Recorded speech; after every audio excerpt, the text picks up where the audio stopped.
Assalamualaikum warahmatullahi wabarakatuh. Apa kabar Sobat Link Awakening semuanya? Oke, Mimin akan lanjutkan ceritanya, tapi seperti biasa tolong dibantu untuk tekan tombol like. Terima kasih sudah dan sebelumnya. Bab 776-780. Saat ini, di bangsal atas rumah sakit Gu. Gu Yanzeng, anak kedua dari keluarga Gu, dan Gu Yangang, anak ketiga, menyelesaikan CT scan di daerah yang terkena dampak dan menerima pengobatan tahap pertama. CT menunjukkan bahwa pergelangan tangan Gu Yanzeng patah, sedangkan kandung kemih Gu Yangang rusak meskipun tidak satu pun dari mereka yang mengancam jiwa. Mereka masih perlu memulihkan diri untuk sementara waktu. Dan ini semua berkat Ye Chen. Rumah sakit Gu ini adalah rumah sakit swasta kelas atas yang diinvestasikan oleh keluarga Gu. Meskipun kekuatan keseluruhannya tidak sebaik rumah sakit tersier teratas seperti rumah sakit Xiehe, itu pasti pemimpin di antara rumah sakit swasta. Keluarga teratas di Yanjing sebenarnya masing-masing memiliki rumah sakit pribadi. Meskipun nama rumah sakit ini terbuka untuk dunia luar, dalam banyak kasus, mereka tidak menerima pasien luar sama sekali. Pada dasarnya, mereka khusus untuk penggunaan internal dalam keluarga. Sekarang, kecuali Gu Yanzeng dan Gu Yangang bersaudara, orang lain yang diusir dari rumah Gu Yanzong oleh Ye Chen juga datang ke sini untuk membahas tindakan balasan dengan wajah gelap. Apa yang terjadi hari ini adalah kejutan besar yang tidak pernah mereka impikan. Mereka tidak menyangka ada pria aneh di keluarga Gu Yanzong. Mereka tidak menyangka kekuatan pria aneh ini sangat kuat. Gu Yanzeng membeli God of War dan Tuan Tanah dengan banyak uang, yang telah didiagnosis menderita kelemahan otot yang parah oleh rumah sakit. Penyakit ini sangat misterius. Dan hingga saat ini para medis belum menemukan apa yang terjadi dengan penyakit hantu ini. Setelah sakit, otot-otot seluruh tubuh secara bertahap akan kehilangan kekuatannya. Pada kasus yang ringan, otot rangka mudah lelah, yaitu tubuh tidak memiliki energi dan sangat mudah lelah. Jika kondisinya terus memburuk, seorang pria muda dan paruh baya bahkan mungkin tidak bisa memegang sebotol air. Dalam kasus yang lebih serius, bahkan kelopak mata saya sendiri tidak dapat dikontrol. Para dokter di rumah sakit melakukan pemeriksaan yang sangat sistematis pada Dewa Perang dan Tuan Tanah, dan menemukan bahwa ada hambatan besar dalam transmisi neuromuskuler keduanya, yang merupakan gejala khas dari kelemahan otot. Faktanya, ini terutama karena Ye Chen menggunakan energi spiritual untuk menyegel meridian mereka berdua. Tetapi dokter tidak dapat menemukan keberadaan energi spiritual, jadi mereka hanya dapat menilai dari manifestasi klinis bahwa mereka menderita kelemahan otot. Ini membuat anggota keluarga Gu kedua dan ketiga tidak bisa mengerti. Apa yang terjadi, jelas master dari master. Tetapi ketika dia tiba di rumah Gu, dia diangkat seperti ayam kecil oleh anak itu, dan kemudian menjadi lemah. Bukankah ini terlalu misterius? Apakah anak itu semacam master tersembunyi? Tetapi seorang master di dunia tersembunyi yang berpura-pura memaksa juga harus mematuhi hukum dasar mengapa Anda harus mencubit leher agar otot Anda lemah. Ini seperti menyentuh wajah seseorang dan mengubahnya menjadi impoten. Itu tidak masuk akal. Kedua keluarga sangat sedih, dan ingin mencari kesempatan untuk mengajar anak dari keluarga kakak tertua, tapi mereka tidak tahu namanya, apalagi latar belakangnya. Faktanya, hal yang paling penting adalah bahwa Dewa Perang dan Tuan Tanah tidak dapat bergerak di bawah tangannya. Kepada siapa lagi mereka dapat meminta bantuan untuk membunuhnya? Gu Yanzeng bahkan lebih tertekan, dia tidak hanya kehilangan God of War dan Realm Master, tetapi tangannya juga dipatahkan oleh Ye Chen. Dapat dikatakan bahwa dia menderita kerugian besar. Kapan dia begitu dianiaya? Saat ini, dia bahkan ingin membunuh keluarga Ye Chen. Sayang sekali saat ini, dia tidak bisa memikirkan bagaimana membalas kebencian darahnya. Tepat ketika Guyan mencengkeram kandung kemihnya yang sakit, melihat saudara laki-laki keduanya sedang menggertakkan giginya dengan tergesa-gesa, dia dengan cepat menawarkan sebuah rencana. Kakak kedua, izinkan saya membicarakan masalah ini. Nyatanya, tidak perlu terburu-buru untuk membalas dendam. kita harus mendapatkan bagiannya di tangan kakak tertua sebelum kita membicarakannya. Iya, ayah putra Gu Yangang, Gu Weiliang juga berkata, paman ketiga benar, kita harus mendapatkan saham dan harta keluarga terlebih dahulu. Ini adalah prioritas utama. Gu Yanzeng berkata dengan dingin, benar, menurutku pamanmu tidak punya waktu beberapa hari untuk hidup, paling lama 2 atau 3 bulan. Mari kita dapatkan uangnya dulu, lalu selesaikan skor dengan anak itu. Gu Yangang buru-buru bertanya, kakak kedua, apakah Anda punya ide bagus untuk rapat dewan besok? Gu Yanzeng mencibir, saya telah memberitahu beberapa pemegang saham lain bahwa setengah dari mereka bersedia bekerja sama dengan kami dalam merebut kekuasaan, dan setengah sisanya masih memikirkan kakak, tetapi tidak ada yang perlu ditakutkan, karena saham gabungan kami telah melebihi 51% sekarang. Guyan hanya bertanya, kalau begitu mari kita paksa kakak tertua untuk menyerahkan posisi ketua besok. Itu benar, Guyan berkata dengan gigi terkatup.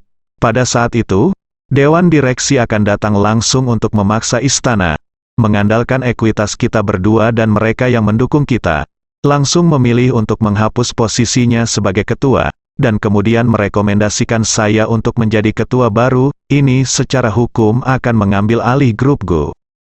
Saat dia mengatakan itu, Guyan tidak bisa menahan tawa dan berkata, ketika saya mendapatkan posisi ketua, saya akan mulai mentransfer aset grup Gu satu demi satu. Gu Yangang menggema sambil tersenyum. Setelah aset dipindahkan ke cangkang perusahaan lain, saham adik laki-laki itu akan menjadi kosong dan tidak memiliki nilai sama sekali. Gu Weiliang buru-buru bertanya, ayah, bagaimana dengan aset pribadi paman? Dia punya banyak tabungan. Rumah mewah, mobil mewah, pulau pribadi, jet pribadi, kapal pesiar pribadi, dan sejumlah besar barang antik, konon kaligrafi dan lukisan selebritas yang telah ia kumpulkan selama bertahun-tahun berjumlah miliaran. Miliaran? Gu Yanzeng melengkungkan bibirnya, kamu juga meremehkan pamanmu. Kaligrafi dan lukisan di tangan Tuan Wanda Wang sudah melebihi puluhan miliar. Kaligrafi dan lukisan di tangan paman Anda setidaknya 2 atau 3 miliar. Ini diadakan di lemari besi bank. Mata Gu Weiliang berkilat karena keserakahan, dan dia berkata dengan penuh semangat, ayah, kumpulan kaligrafi dan lukisan ini harus kita dapatkan. Sekarang real estate tidak dapat bangkit lagi, dan ruang keuntungan di masa depan terbatas. Tetapi ruang apresiasi kaligrafi dan lukisan antik terlalu besar. Lihatlah lukisan terkenal dari master terkenal dunia. Mana yang tidak bisa dimulai dengan 100 juta dolar AS, Gu Yanzeng mengangguk, dan berkata dengan suara dingin, jangan khawatir, saya sudah punya rencana lengkap. Pertama dapatkan posisi ketua, lalu transfer semua aset grup, lalu paksa pamanmu untuk membuat surat wasiat dan menyumbangkan properti itu kepada kami. Jika tidak, saya tidak akan pernah membuatnya mudah, bahkan jika dia meninggal, saya tidak akan membuat istri dan putrinya mudah. Gu Yangang menggosok tangannya dengan penuh semangat. Kalau begitu tunggu sampai besok di rapat dewan, dan berikan itu kepada kakak laki-lakiku tersayang, dan tunjukkan paksaan.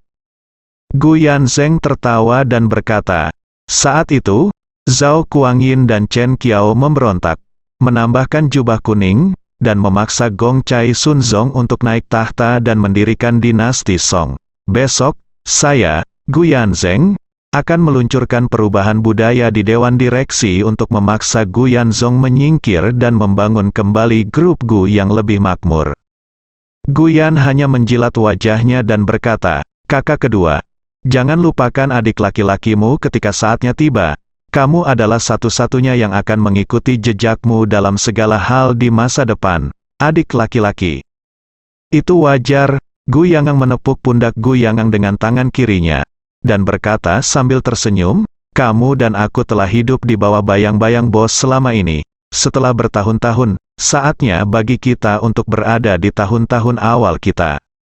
Ketika Gu Yanzeng dan Gu Yangang sedang merencanakan masa depan yang cerah, Gu Weiliang dan Gu Weiyuang di samping mereka juga memiliki pemikiran mereka sendiri. 3 bersaudara dari keluarga Gu memiliki total 8 anak. Gu Yanzong hanya memiliki satu anak perempuan, Gu Qiuyi. Dan Gu Yanzeng memiliki 3 anak, 2 putri dan 1 putra. Mereka adalah Gu Weiliang. Gu Yangang memiliki 4 anak, 3 putri dan 1 putra, yaitu Gu Weiwang. Karena laki-laki tidak terlalu makmur, tidak diragukan lagi bahwa Gu Weiliang dan Gu Weiwang akan menjadi satu-satunya pewaris harta keluarga ayah mereka di masa depan. Melihat kebaikan antara ayahnya dan paman keduanya, Gu Weiwang mau tidak mau melihat dirinya dan sepupunya Gu Weiliang, dan berpikir dalam hati, setelah saya mewarisi harta dan saham ayah saya di masa depan, apakah saya harus menjilat sepupu saya seperti yang dilakukan ayah saya kepada paman kedua saya? Jika saya harus berpegang teguh padanya di masa depan, haruskah saya bergegas dan mulai menyanjungnya sekarang, atau dengan dirinya sendiri, mengatakan sejujurnya, perasaannya tidak dalam, ayah saya, paman ketiga saya, dan bahkan paman saya, seorang rekan satu susu, dapat menipu saya. Jadi bisakah saya mengikutinya di masa depan dan menipu Gu Weiwang? Memikirkan hal ini, dia merasa bahwa inti dari masalah ini sebenarnya sangat menarik. Pertama, harta keluarga dibagi menjadi 3, dan keluarga kedua bergandengan tangan dengan keluarga ketiga untuk mencaplok keluarga lama. Kemudian keluarga anak kedua akan menemukan kesempatan lain untuk mencaplok keluarga ketiga. Kalau begitu, bukankah seluruh keluarga Gu akan jatuh ke tangannya sendiri? Memikirkan hal ini, Gu Weiliang sangat bersemangat. Jangan lihat keluarga Gu di Yanjing, mereka hanya bisa menduduki peringkat ketiga. Namun, jika dia bisa memiliki seluruh keluarga Gu sendirian, maka dia bisa menjadi orang terkaya di Yanjing, tidak ada yang lain. Bahkan di 2 keluarga teratas, keluarga Ye dan keluarga Su, tidak mungkin ada orang yang lebih kaya dari keluarga Gu. Saat itu, jika saya tidak tahu apakah saya bisa bergaul dengan orang terkaya di China. Gu Weiwang tidak tahu bahwa dia ingin menjilat sepupunya, tapi sekarang dia benar-benar merencanakan cara untuk menyakitinya. Oke, Gu Weiliang mengangguk tanpa ragu. Dipermalukan oleh Ye Chen hari ini, dia dalam suasana hati yang tertekan. Tetapi Gu Weiwang segera mengatur sendiri kesempatan untuk melampiaskan amarahnya, jadi dia langsung setuju. Malam, saudara Gu Weiliang dan Gu Weiwang keluar dari rumah sakit, mengendarai mobil, dan bersama-sama pergi ke klub kelas atas di Yanjing. Nama klub ini sangat mengesankan, disebut nomor 1 mansion. Di mansion nomor 1 ini kalau mau jadi VIP harus nembak minimal 10 jet dulu. Karena di sini, VIP memiliki suite mewahnya sendiri, yang tidak hanya mencakup restoran, KTV, pemandian air panas, dan layanan spa, tetapi juga termasuk kamar tidur, ruang pertemuan, serta ruang catur dan kartu. Selain itu, VIP juga memiliki kepala pelayan pribadi dan pelayan pribadi. Sesampai di sini, Anda dapat menikmati layanan gaya kekaisaran dari orang yang berdedikasi, yang lebih apik daripada kaisar kuno. Dengan kata lain, jika Anda menjadi anggota di sini, selain makan, minum, dan bersenang-senang, Anda juga dapat mengadakan pertemuan bisnis dan jamuan makan di sini yang memiliki banyak kegunaan. Selain itu, privasi di sini sangat baik, jadi Anda tidak perlu khawatir mengungkapkan privasi Anda. Justru karena rumah nomor 1 memiliki begitu banyak manfaat sehingga sangat dicintai oleh orang kaya dan berkuasa di Yanjing. Gu Weiliang dan Gu Weiwang sama-sama anggota di sini, tapi mereka jarang bermain bersama, mereka bermain terpisah. Hari ini, untuk menyenangkan Gu Weiliang, Gu Weiwang meminta temannya yang menjalankan perusahaan pialang untuk membawa 4 model muda Eropa, bersiap untuk membiarkan Gu Weiliang bersenang-senang, dapat dianggap sebagai meletakkan dasar untuk masa depannya. Gu Weiliang menahan amarahnya dan tidak punya tempat untuk melampiaskannya, jadi dia berencana bersenang-senang di sini malam ini. Segera, 4 model muda berambut pirang dan bermata biru dibawa, masing-masing cantik dan mengharukan, yang membuat Gu Weiliang sangat bersemangat.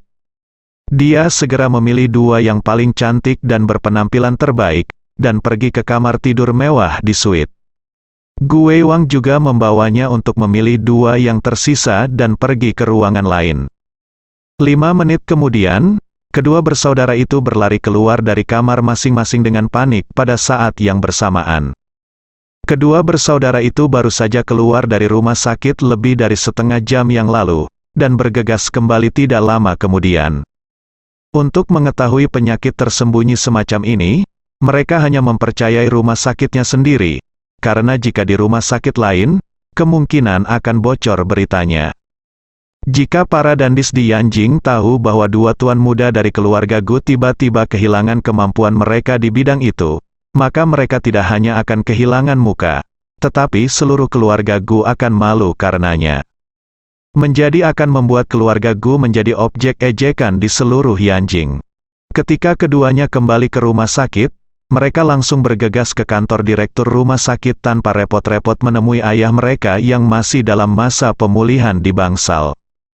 Setelah mengetahui situasinya, dia segera membawa kedua tuan muda dari keluarga Gu ke ruang ujian untuk diperiksa. 10 menit kemudian, seluruh tim ahli andrologi rumah sakit berkumpul di ruang pemeriksaan.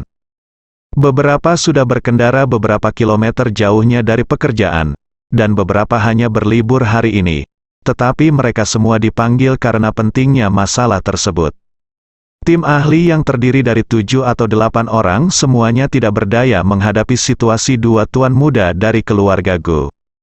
Mereka menggunakan berbagai metode untuk memeriksa, tetapi tidak menemukan sesuatu yang abnormal, tetapi keduanya bersikeras bahwa mereka tidak merasakan apa-apa.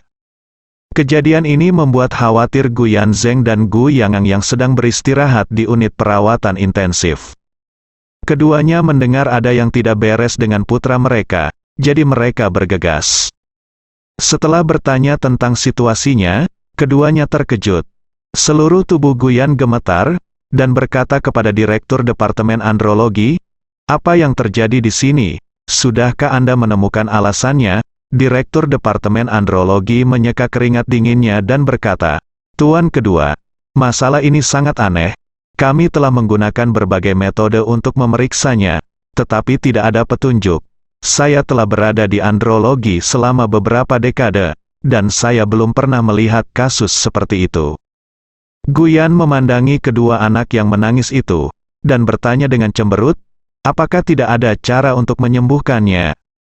Direktur Departemen Andrologi berkata dengan malu-malu, "Guru kedua, apakah bisa disembuhkan adalah masalah tahap kedua. Tahap pertama dari masalah ini adalah mencari tahu apa yang terjadi, dan sekarang kami benar-benar bingung." Gu Yan merasa pusing di otaknya, dan berpikir dalam hati, "Apa-apaan ini?" Kedua anak itu berusia 20-an, dan Gu Weiwang, yang termuda, baru berusia awal 20-an. Bukankah itu sudah jelas? Dalam generasi keluarga Gu, hanya ada dua pria ini. Jika keduanya gagal, siapa yang akan melanjutkan garis keturunan keluarga Gu di masa depan? Aku bahkan belum punya cucu, memikirkan hal ini. Gu Yan buru-buru melihat putranya Gu Weiliang, dan berkata, "Weiliang, beritahu ayah, apa yang terjadi? Apakah kamu merasakan sesuatu?" Gu Weiliang diseret melalui begitu banyak pemeriksaan, dan dokter tidak menemukan apa yang sedang terjadi. Jadi dia semakin putus asa saat ini, menangis dan berkata, "Ayah, saya tidak tahu apa yang terjadi, ini tidak baik tanpa alasan. Kuncinya adalah saya tidak merasakan apa-apa, ketika saya mencubitnya dengan kuku. Saya tidak merasakan apa-apa, bahkan jika ada rasa sakit, itu adalah hal yang baik." Gu Weiwang juga menangis dan berkata, "Aku juga baru saja mencubit secara diam-diam, dan aku tidak kehilangan kekuatanku, tapi aku masih tidak merasakan apa-apa." Gu Yan hampir kehilangan pijakan, dan buru-buru menghiburnya, "Nak, jangan khawatir. Nak, tunggu dulu, jangan panik, ayo cari jalan perlahan." Gu Weiliang berkata saat ini, "Ayah, apakah menurutmu itu ada hubungannya dengan anak yang kutemui di rumah paman hari ini?" Anak itu mengatakan hari ini bahwa dia ingin aku kehilangan kesuburanku. Pada saat itu, kupikir anak ini hanya bersikap jahat, tetapi melihatnya sekarang, itu terlalu misterius. Mungkinkah dia yang melakukannya? Itu benar, Gu Weiwang juga berkata dengan kesal. Bocah itu memiliki mulut yang murahan. Dia mengatakan bahwa dia lebih unggul dan dapat memberi kita berdua Liga Si Awan, Liga Si Yun, beberapa ahli andrologi tertegun. Setelah belajar kedokteran selama bertahun-tahun, siapa sih yang pernah mendengar tentang Liga Si Awan? Sepertinya Yun hamil, itu sama sekali tidak mungkin. Gu Yanzeng tiba-tiba memikirkan apa yang dikatakan Ye Chen saat itu, dan ekspresinya menjadi semakin serius. Pada saat ini, dia memandang Gu Yangang di sampingnya, dan berkata dengan ragu, "Kakak ketiga, apakah kamu ingat, anak itu sepertinya bertanya kepada kita bahwa kita tidak terlalu tua, dan kita masih memiliki kemampuan untuk memiliki anak." Ingat, dia mengerutkan kening dan diam sejenak, lalu tiba-tiba mengulurkan tangannya dan meraih selangkangannya dengan kuat. Setelah genggaman ini, wajahnya ngeri, dan dia berteriak dengan panik, "Cepat dokter. Aku tidak bisa merasakannya lagi. Cepat dan periksa." Aku juga, kata-kata Gu Yanzeng tidak hanya mengejutkan semua orang yang hadir, tetapi juga membuat Gu Yangang, yang termuda di sampingnya, tanpa sadar menjepit kakinya. Dari sudut pandang probabilitas dan logika, anak laki-laki, keponakan, dan saudara laki-laki kedua semuanya memiliki masalah di bidang itu, dan kemungkinan untuk bertahan hidup secara tidak sengaja sangat kecil. Jadi, dia juga buru-buru memasukkan tangannya ke dalam saku celananya, dan pergi ke sana untuk menjepitnya melalui lapisan dalam saku celananya. Setelah mencubit, dia langsung ketakutan. Karena dia, aku tidak bisa merasakannya sama sekali. Dia langsung menangis dengan wajah sedih, dan meratap, dan aku, coba lihat aku juga. Dan tiba-tiba aku tidak merasakannya, seluruh ruang perawatan penuh. Dengan kengerian, bukankah ini terlalu sulit dipercaya? Dua generasi keluarga Gu dan keempat laki-laki semuanya kehilangan kemampuan itu. Bagaimana ini mungkin? Jika disebabkan oleh penyakit, sebagian besar penyakit yang mirip dengan penurunan fungsi tubuh tidak menular, seperti kelumpuhan, stroke, penyakit Parkinson, penyakit pembekuan bertahap, kelemahan otot, dan penyakit serupa tidak pernah menular. Oleh karena itu, jika salah satu dari 4 orang ini memiliki masalah seperti itu, dapat dimaklumi. Namun, 4 orang muncul bersamaan. Bukankah itu terlalu aneh? Apalagi, meski itu masalah genetik, tidak pernah ada keluarga beranggotakan 4 orang yang mengidap penyakit itu secara bersamaan. Misalnya, laki-laki dalam keluarga ini semuanya mewarisi gen rambut rontok, dan ada periode waktu. Misalnya, mereka semua mulai kehilangan banyak rambut sekitar usia 40 tahun dan benar-benar botak sekitar usia 50 tahun.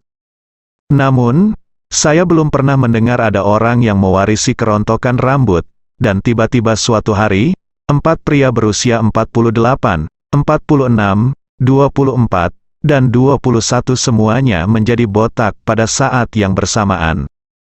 Semakin dia memikirkannya, Direktur Departemen Andrologi menjadi semakin bingung. Pada saat ini, telapak tangannya yang gugup dipenuhi keringat. Karena dia tidak tahu harus mulai dari mana pengobatannya. Setelah pengujian sistematis, dia pada dasarnya yakin bahwa penyakit keempat anggota keluarga Gu semuanya persis sama. Tetapi dia tidak tahu apa penyebab penyakit mereka. Gu Yanzeng malah menghentikan Gu Yangang, mengerutkan kening dan berpikir lama. Dia juga menyadari bahwa masalah ini sangat aneh, dan saya khawatir itu bukan sesuatu di bidang medis. Ini sangat sulit. Aku tahu anak itu yang melakukannya, tapi aku tidak bisa menyinggung perasaannya. Bagaimana? Saya membawa puluhan master ke sana. Mungkin sudah ada lebih dari 100 master yang diam-diam melindungi villa kakak. Ditambah lagi, kekuatan anak itu benar-benar tak terbayangkan. Jadi aku pasti tidak punya kesempatan untuk menang. Memikirkan hal ini, dia mengertakkan gigi dan berkata dengan suara dingin, "Tampaknya kita masih harus berpikir jangka panjang. Mari bersabar dengan dia dulu. Kita akan menurunkan posisi ketua pada rapat dewan besok." 3 lainnya juga mengangguk. Saat ini bukan waktunya untuk berhadapan langsung dengan Gu Yanzong dan Ye Chen. tetapi untuk menemukan cara untuk merebut posisi Gu Yanzong sebagai ketua terlebih dahulu. Begitu dia merebut kekuasaannya di grup, situasinya akan berubah drastis. Saat itu, Gu Yanzong hanya akan dimakan habis. Setelah mengambil keputusan, Gu Yan berkata kepada Direktur Departemen Andrologi, "Kamu bisa mengatur sekarang untuk mendapatkan sperma untuk kita berempat dan membekukannya." Sperma beku. Yang lain juga sedikit terkejut. Lanjutkan garis keturunan. Gu Yangang segera mengerti bahwa saudara kedua merencanakan yang terburuk, meninggalkan benih untuk kedua keluarga. Terlebih dahulu, dia tidak bisa menahan desahan dalam hatinya. Saya harus mengatakan bahwa ide saudara kedua sangat berpandangan jauh ke depan. Dan dia terlihat seperti orang dengan pandangan keseluruhan yang bagus. Jika saya sendiri, saya tidak akan pernah memikirkan hal ini. Jika situasi terburuk datang, bukankah keluarga Gu akan mati? Gu Weiliang dan Gu Weiwang, dua anak muda, juga menyadari pentingnya masalah ini. Jadi mereka berdua mengangguk setuju. Membekukan sperma terlebih dahulu sama dengan meninggalkan benih, dan sangat mudah untuk menginginkan anak di masa depan. Lagi pula, seperti kata pepatah lama, bersiaplah. Oleh karena itu, Direktur Departemen Andrologi segera mengatur pengambilan sampel manual tanpa rasa sakit untuk keempat orang tersebut, dan menyiapkan serangkaian tes pada saat yang bersamaan. Selama dikeluarkan, sampel segera diambil untuk pengujian, dan sisanya segera dibekukan dalam suhu sangat rendah dengan nitrogen cair. Setelah pengujian selesai dan tidak ada masalah yang dikonfirmasi, penyimpanan jangka panjang dapat dilakukan dengan aman. Namun, ketika sampel diambil dan diuji di bawah peralatan pengujian, para dokter menemukan fakta yang tidak dapat mereka percayai. Ketika mereka menyampaikan hasilnya kepada Kepala Departemen Andrologi, Kepala Departemen Andrologi sangat ketakutan hingga kakinya gemetar. Berita ini, bagi 4 anggota keluarga Gu, seperti kilat tiba-tiba. Tingkat kelangsungan hidup benih adalah 0, bukankah ini berarti mereka tidak memiliki kemampuan untuk bereproduksi? Tangan Gu Yan gemetar ketakutan, bahkan tangan kanannya, yang terbungkus plester, gemetar hebat. Di antara keluarga kaya China, hal terpenting dalam pernikahan adalah pasangan yang serasi. Keluarga yang serasi ini tidak hanya bergantung pada kekuatan keluarga, tetapi juga pada kualitas pria dan wanita. Jika itu juga keluarga ratusan miliar, dan laki-laki terlihat celaka, sedangkan perempuannya cantik, maka tidak diragukan lagi bahwa wanita tertua dari keluarga 100 miliar ini tidak dapat mengagumi tuan muda dari keluarga 100 miliar ini. Jika itu juga keluarga ratusan miliar dolar, laki-laki adalah bakat yang tampan, dan perempuan itu berantakan, tuan muda keluarga tidak akan berkompromi. Selain penampilan, jika salah satunya memiliki rekor buruk, juga akan sangat mengurangi nilai tersendiri. Di antaranya, hal yang paling merugikan bagi seorang laki-laki adalah memiliki anak di luar nikah. Perkawinan keluarga besar, tidak peduli laki-laki atau perempuan, dimanjakan dan diasuh oleh orang tuanya, wanita tertua mana yang akan menikah dengan anak haram sebagai ibu tiri? Mustahil. Bahkan ketika Gu Qiuyi bertemu Ye Chen lagi, dia menaruh perhatian besar pada masalah ini. Bagaimana dia bisa rela menjadi ibu tiri ketika dia masih muda dan seorang wanita? Gu Yanzeng juga ingin putranya mempertahankan daya saingnya sendiri. Jadi dia berulang kali memperingatkannya bahwa boleh saja bermain di luar, tetapi dia tidak boleh memiliki anak. Saat itu, dia tidak pernah menyangka bahwa putranya akan kehilangan kesuburannya suatu hari nanti. Tidak apa-apa sekarang, tingkat kelangsungan hidup benih 0, dan 1 anak haram terbunuh. Bukankah benar di masa depan kita tidak akan memiliki anak atau cucu? Gu Weiliang juga sangat sedih dan marah. Tidak ada gunanya di sana, dan benihnya tidak memiliki tingkat kelangsungan hidup. Saya tidak hanya tidak akan memiliki kesempatan untuk mendekati kecantikan di masa depan, tetapi saya juga tidak akan memiliki kesempatan untuk menjadi seorang ayah. Bukankah ini seperti menjadi seorang Kasim? Memikirkan hal ini, dia menatap Gu Yanzeng dengan ketakutan, dan berkata, "Ayah, bajingan dari keluarga paman ini pasti telah melakukan sesuatu pada kita. Mengapa kita tidak bertanya padanya, tidak peduli apa yang kamu katakan, kamu tidak dapat memotong anak dan cucumu? Aku masih muda, dan aku tidak ingin menjadi Kasim yang masih hidup di masa depan. Gu Weiwang juga ketakutan setengah mati, dan menangis. Paman kedua, ayah, aku tidak ingin menjadi seorang Kasim yang masih hidup. Tidak juga, Gu Yanzeng berkata dengan wajah gelap, sekarang pergi dan tanyakan padanya. Besok dong apa yang akan terjadi? Ketika saya berada di rumah pamanmu hari ini, saya lepaskan. Saya akan menemuinya di rapat dewan besok. Jika kita pergi mengemis anak itu hari ini, mereka pasti akan mengancamnya dengan masalah dewan direksi. Selain itu, mungkin pamanmu akan menggunakan ini untuk memaksa paman ketigamu dan aku menjual semua hak suara. Kalau begitu, kami tidak akan pernah bisa menjatuhkan pamanmu. Jadi, apapun yang terjadi, kita harus menanggungnya sampai besok ketika kita berhasil merebut kekuasaan. Itu benar-benar tidak berhasil. Kamu bisa menggunakan uang untuk membeli pemuda di keluarga kakak laki-laki setelah masalah selesai. Jika 10 juta tidak cukup, maka 100 juta. Dan jika 100 juta tidak cukup, maka 1 miliar. Lagi pula, tidak ada seorang pun di dunia ini yang tidak dapat membelanjakan uang. Bersambung.